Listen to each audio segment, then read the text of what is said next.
We continue now at the top of Daf Yomi Gemara Aleph and Meseches Moed Kattan. This is Moed Kattan Daf 13a. On the previous Amud, the Gemara had said that if a person purposely delays his malacha and does it on Chol HaMoed, so then there's a knas. The person is not allowed to benefit from that labor. Gemara asks, well, what if the person dies? Can his children benefit from the labor? And so the Gemara now says, if you're going to say that Sarim Ozen Bechor, let's say a person blemishes the ear of a Bechor, so Kansu B'no Acharav. So maybe you'll say over there that there is a kanas not only on the person, but even on the children. So maybe you'll say over here also there should be a kanas on the children. No, it's different over there. Mishum the Isura Doraisa. Over there you're dealing with an Isra Doraisa, Rashi will explain. V'yim Tim Salomer, and if you're going to say, Machar Avdol Ovid Kochavim V'meis. Let's say a person sells his servant to a non-Jew, to an idol worshiper, and he dies. In that case also there's a knas. You're not supposed to sell your Eved to an Ovid Kochavim. We'll see Rashi on that as well. And if you're going to suggest that Kansu B'no Acharav, that his son also gets the same knas after him. So again, there's a reason for that. Mishum dechol yoma mafkalei mitzvahs, because every day that this Eved is by the non-Jew instead of by you, so he's not doing mitzvahs. So hachamai, but over here, what is the halacha? Again, over here, if a person is mechavein melachto b'chol hamoed, he purposely does the malacha on chol hamoed. So what do we say? Gavra konis rabbanan. Do we say that the person is the one that the rabbanan fine? He already died, he's not around, so there's no reason to fine the children. Odilma, or maybe memona konis rabbanan. We're actually fining the money itself, the property itself, that which was improved through the work. And that's still around, and therefore the knas would apply to the children. And Rashi over here explains, Tsaram ozen bechor chatach me ozno ma'at. The case is, you're cutting away a little of the ear of this firstborn animal, kedei sheyehi balmum, because you actually want the animal to be a balmum. You want it to have a blemish. That way you won't have to bring a carbon. You're thinking that you can actually use it for yourself. V'yehi mutter lo, it's going to be mutter for him to use, so that's something you're not allowed to do. And Rashi continues, v'yosser lasos kain, it's usher for you to make the blemish purposely for this reason on the bechor. If it develops the blemish on its own, that's one thing. But for you to purposely make the blemish, that's usher. Mishum mum lo yebo, because the pasuk says that it can't have a blemish. Kolomer lo satil bo mum. The pasuk means to say you can't cause the blemish. V'mhitel bo mum, and if he does cause the blemish, kansuhu rabbanan delo yenim mimenu. So the rabbanan actually say impose a fine that you can't benefit from the animal. V'yemes, and if the person dies, ein banov nanin mimenu. His children cannot get hana; they can't get benefit either. But you could say that's different. Mishum the Isura Doraisa, that's an Isura Doraisa.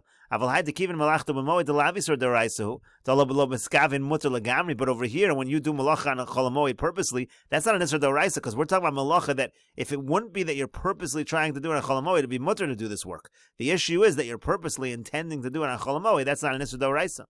And Machar Avdol Over Kochav, let's say a person sells his slave to an idol worshiper, Kansu Rabbanan, so the Rabbanan impose a fine. The Yatza Lecheres, the fine is that the Eved actually goes free. The Ibarach Min Over Kochav, meaning if the Eved would run away from the non-Jew, and Yisrael Yachol Lechufu La'avodah, so the Yisrael would not be allowed to take him back as a slave. Via mace ein banav yachol lechufu. Same thing if that person dies, his children cannot force him into avdus. They can't take him back as a slave.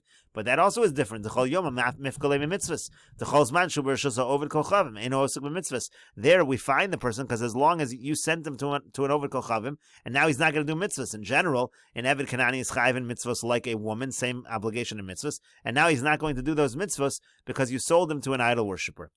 And so the Gemara said, "Gaver den eskavin lasus malacha kontra rabbanon shelo lehanos mimena." Maybe it's only the person that the knas applies to, by the case of Chol HaMoed, or memona kontra rabbanon. Maybe it applies to the mammon, the afilu banav en yachol lehanos mimena, and therefore even the children would not be allowed to get hana. And so the Gemara continues, Amar le Rabbi Zera says back to Rabbi Yirmiyah Tani Suha. We learn the answer to this question in a Mishnah. This is a Mishnah in Meseches Shvius. Sodesh niskavtza b'Shvius. Tizra l'matzoi Shvius. The halacha is, let's say you had a field and you cleared the thorns from the field in the Shemitah year. You're allowed to plant it l'matzoi Shvius in the 8th year. Netaiva or Nedaira, again, these are different ways of fertilizing the field. We'll see Rashi. So the halacha there is lo sizra l'matzoi Shvius. You're not allowed to plant it on matzoi Shvius. You can't plant it in the 8th year. V'yam Rabbi Yossi Bar Chanina, and Rabbi Yossi Bar Chanina says, Naktinon, we hold, Heitivo meis beno zora, that if he does this, he improves the field, and then he dies. So then the child, the son, is allowed to plant the field. So you see exactly this. Alma, we see, L'didei konser rabbanan, that the knas applies to him only, Livrei lo konser rabbanan. The knas does not apply to his children. Hachanami over here also, L'didei konser rabbanan, Livrei lo konser rabbanan. The knas applies to him. It does not apply to his children. And the Gemara continues, Amar Abai says, Naktinon, we hold, Timei taharosav. Let's say a person is mitame somebody's food that's tahar. So he's mitame, basically he ruins it, it can't be used the same way. v'meis, and then he dies. So the halacha is lo kansu b'no acharov. So even though you have to pay for being mitame somebody else's taharos, but the children, they don't get that fine. They don't have to pay that.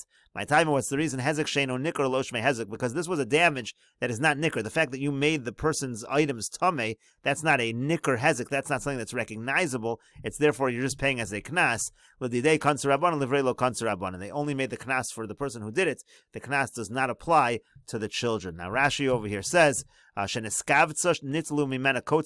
we said, if you take out the thorns, again, that's a way to improve the field in the Shemitah year, then you are still allowed to plant L'matzoi Shvius. But Rashi continues, Netaiva means Nizva lo shaholech hazevel ba'agolus u'masos. Netaiva means that you're fertilizing it using wagons and things like that. Nedaire al yedei dir behemul azav la'avodas karki. So when it comes to Nedaire, that's also fertilizing it, but that's by enclosing animals in there, and they fertilize it. So Rashi points out, Kol hani midrabanan ninu. All of these are midrabanan. Ve'afa pichein kansu. In other words, you work the field in a way that's problematic on a drabanan level, and nevertheless, the rabbanan fine you. The lo sizra l'matzoi shvius. The fine is, the knas is that you're not allowed to plant l'matzoi shvius. And so again, that's what we're talking about over here as well. The knas applies to the individual, does not apply to his son. Timei taharos of shal chavero kansu d'chayv leparo. Again, let's say someone has taharos, he has items that are tahar, and you make them tameh. So the halach is, there's a fine you have to pay, but hezek sheino nikru daveinehu. That's a damage that can't be seen by the eye, and so therefore, again, it's just a knas, and the knas only applies to the person who did it. It does not apply to his son. The Gemara continues with the Mishnah, Ein lochin botim avodim u'behema. You're not allowed to purchase houses or slaves or animals, ela l'tzorach hamoed. Only if you're purchasing on chol hamoed, it can only be purchased on chol hamoed if it's going to be used for the moed, or l'tzorach hamocher she'ein lo mayochal, or if it's purchased for the needs of the mocher, meaning the mocher needs to sell this item because he needs money, he has nothing to eat. And the Gemara says, Boy minei Rava mer of Nachman. Rava asked of Nachman the following question: Schar pu'ula she'ein lo mayochal ma. What if you have a worker, you want to pay him wages because he has nothing to eat, he needs money? Rashi over here says, She'ein lo lepoel mayochal ma. What's the halacha? She'ein lo malacha. You can give him work, or l'sochron hire him, kadei she'yeh lo mayochal. This way he'll have food to eat on the holiday. Is that allowed? So Amar Lei, so he said to him, Tanina, this was learned in our Mishnah right here. It says, O l'tzorach hamocher, or you're doing it for the mocher, she'ein lo mayochal, who doesn't have what to eat. The Gemara initially thinks this is two separate cases. Leisuye mai, what is this phrase, she'ein lo mayochal, coming to include? Lav leisuye, schar pu'ula, means to say not just a mocher, but also, let's say you want to pay a person wages, that would also count. Gemara says, no, Marley said back to him, not necessarily. Lo, no. Perushe kamafarish. It could be that the Mishnah is just explaining what it means. What does it mean, litzorech hamocher? It means that the mocher doesn't have what to eat. And Rashi over here explains, leisuye mai ila mocher hatani le litzorech hamoed. If we're talking about the mocher, we already said litzorech hamoed is okay. Maybe this line is including the schar pu'ula, the wages. The Gemara says, no, Perushe kamafarish, litzorech hamoed ketzad. It could be the Mishnah is explaining what does it mean. Litzorech hamoed kagon she'ein lo lemocher mayochal, meaning the mocher doesn't have what to eat. U'liolam lo tifsha mina l'schar pu'ula. Therefore, you cannot necessarily answer for a case of schar pu'ula. The way Rashi seems to learn the entire phrase is extra. You don't need to say, oh, litzorech hamocher she'ein lo mayochal, because the Mishnah says litzorech hamoed. Once it already says L'tzorach HaMoed, that's obvious. So the Gemara says, no, it could be it's explaining what L'tzorach HaMoed means. It doesn't mean to include an extra case. However, we should point out over here that the Bach actually learns Rashi a little different, changes the girsa. Le'isuya hatani le L'tzorach HaMocher. It already says the word HaMocher, and so therefore, if it already says HaMocher, what does it mean when it says She'ein lo mayochal? Ela le'isuya, again, that's coming to include. The Gemara thinks it comes to include the wages, and the Gemara says, no, it's just explaining what L'tzorach HaMocher means. The Gemara continues, Eisvei Abai. Abai asks a question from a Mishnah later on. The Mishnah says, Ein kosvin shtar chov b'moed. You're not allowed to write a shtar chov on chol hamoed. Shtar chov means to say a shtar, a document or a contract that's going to collect a debt. You're not allowed to write that. V'im eino ma'amino. Now, if the lender does not trust the borrower, so therefore he wants to write it down, so then he's allowed to. O she'ein lo mayochal. Or if he does not have what to eat, so then hareze yichtov. He's allowed to write it down.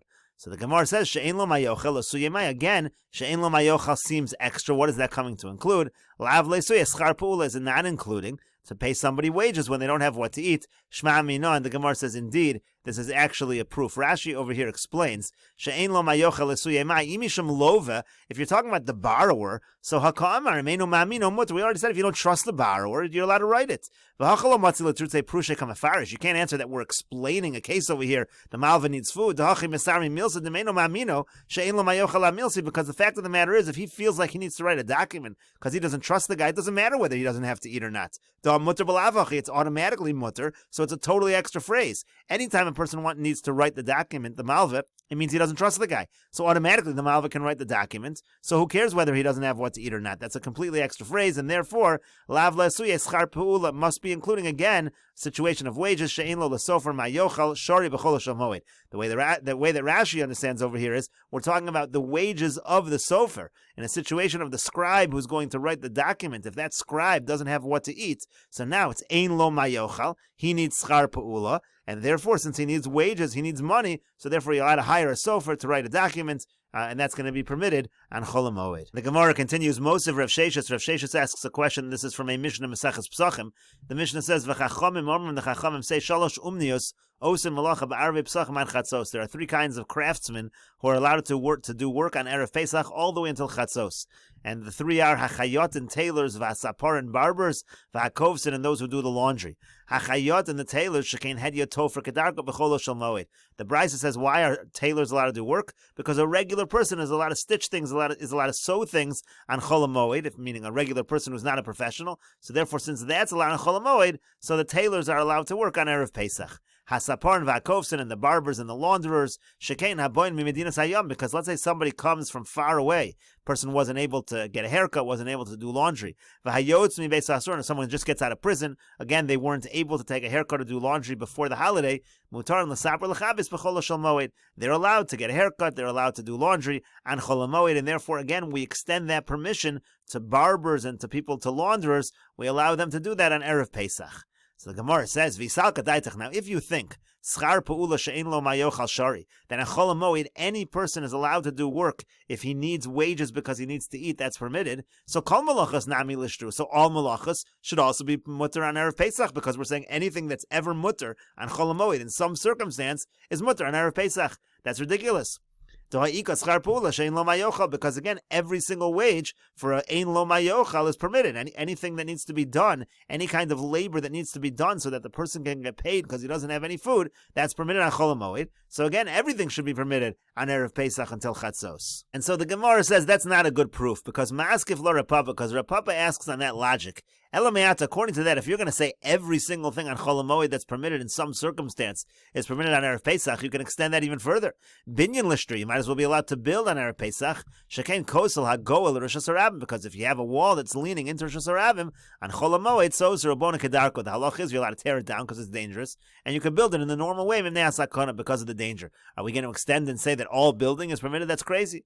Ma'askef lo Ravina, and Ravina asks a similar question. Elameata lavlor lishtri, according to this, a scribe should be allowed to do whatever he wants, should be able to allowed to write documents on Erev Pesach. Shekain kozvin kiddushay nashim v'gitin v'shovrin, because on Chol HaMoed you're allowed to write kiddushay nashim. That's a shtar kiddushin. You're allowed to write a get. You're allowed to write a shover or a seat. So all these things are permitted. They have to do with marriage. So the shover also has to do with marriage. All of that is permitted. And so therefore you're going to say everything else is permitted. All kinds of writing is permitted on Erev Pesach. Elama Rav Ashi, rather Rav Ashi says as follows. Moed arba asar karamis. Are you trying to ask a contradiction from what you can do in Chol HaMoed to what you can do on the 14th? You can't ask such a question. Moed misham tirchahu. Moed, the whole reason why you're not supposed to do work on Chol HaMoed is because it's a bother, it's a burden. Uvamakom say the shor rabbanon. The rabbanon have a leniency that if it's a makom seida, if there's a loss of money involved, or if there's some kind of loss involved, so the rabbanon say it's permitted. But arba, so when it comes to the 14th of Nisan, when it comes to Erev Pesach, so misham tzorach yomtiv, the whole logic over there is that we're allowing things that are tzorach yomtiv. Midi the tzorach yomtiv shor rabbanon, things that have a tzorach yomtiv, so the rabbis allow it. Midi the lav tzorach yomtiv lo shor rabbanon, something that has no tzorach yomtiv is not allowed. Therefore, really, it's unconnected. You can't just bring a proof and say, well, it's schar pe'ula. If it's mutter on Chol HaMoed, automatically that's going to make it mutter on Erev Pesach. That is not true. Rashi over here explains, Mishum Tzorach Yontiv, again on Erev Pesach, we're only allowing things that are Tzorach Yontiv. Shari, that's what's permitted. Could go in Hani Gimel Umnias, for example, these three particular craftsmen. Again, you're talking about tailors, or you're talking about barbers, you're talking about launderers. That's permitted. Vesulo, but you can't extend it any further than that. And Rashi says the same would be true if you had a person who needed wages because he had nothing to eat. There's no tzorach yontiv greater than that. But stam to say that just because ein lo mayochal is allowed on Chol HaMoed, therefore every single kind of malacha, even if the person has what to eat, should be allowed on Erev Yontiv, that we wouldn't say. It has to be a tzorach yontiv. And the Gemara continues with the Mishnah, ein mefanen mi bayis labayis. You're not allowed to move things, clear things out from one house to the other house on Chol HaMoed. But you're allowed to move things into his chotzer. Ein mevi'in kelim mi beis ha'uman. You're not allowed to bring kelim from the craftsman's house on Chol HaMoed. Im choshesh lem. But if you're concerned about them, you want them to be protected. Mefanon l'chotzer acheres. Then you're allowed to clear them to another chotzer. Rashi over here says, Aval mefanu l'chatzero v'mashmal yachshav shemevi mi bayis shebechotzer acheres l'chatzero. Right now, the Gemara is going to think it means that you're allowed to move things from a house in one chotzer to an entirely other chotzer. If that would be the case, the Mishnah is saying you can't move from one house to the other, but you can move from a house to an entirely different chotzer. In Choshe Shem Yignavu, again, the Mishnah means to say, if you're afraid to keep them at the house of the Uman because you think they might get stolen. And so the Gemara asks, Va'amrit Reisha ein mefanin klal. Didn't you say in the beginning of the Mishnah you're not allowed to move things at all from house to house? Now suddenly you say in the Mishnah you can go from house to chotzer. It doesn't make sense. So Amar Abaye says, Seifa asan l'bayis shebechotzer. All the Seifa means to say is you can move it from a house to that same chotzer. You can't go to another chotzer, but the house is situated in a particular chotzer, and you can move the items from the house to that very same chotzer. That would be allowed. Vein mevi'in kelim in beis ha'uman. You're not allowed to bring kelim from the house of the craftsman. Amar Rapapa says, Bodik lon Rava. Rava tested us as follows. Tanan, it says in the Mishnah, ein mevi'in kelim in beis ha'uman. You're not allowed to bring kelim from the house of the craftsman. Or a minute, but we have a contradiction. It says, Molichin umevi'in kelim in beis ha'uman. You're allowed to bring to there and bring them from. You're allowed to bring these kelim to and from the beis ha'uman. Ve'afal pi she'enon l'tzorach hamoed. Even though there's no tzorach hamoed, even though they're not needed for the moed. Rashi over here says, Bodik loni yadino l'trutze. He was testing us to see if we know the answer. And so again, the question is, it's not clear. Are you allowed to bring things from the beis ha'uman or not? So the Gemara says, V'shaninon lei, and we answered them as follows. Kan bi'arba'as or kan b'chol shel moed. One case we're talking about on the 14th, we're talking about Erev Pesach. The other case we're talking about on Chol HaMoed. Rashi over here says, B'yodal in molichin u'mevi'in kelim. No problem taking them to and fro, taking the kelim to and fro on Yodalin. But b'chol shel moed ein mevi'in on Chol HaMoed. That's when it's a problem. That's what our Mishnah is talking about. Our Mishnah is talking about on Chol HaMoed. If you want, we could say another answer. Both sources are talking about Chol HaMoed. Kan b'ma'amino, kan b'she'eno ma'amino. It depends whether he trusts the craftsman or he doesn't trust him. As Rashi says, ein ma'amino. If he doesn't trust him, and then you can bring it from his house because you don't trust that it's going to be protected over there. We'll continue with this discussion in the next video on Daf Yud Gimel Amud Beis.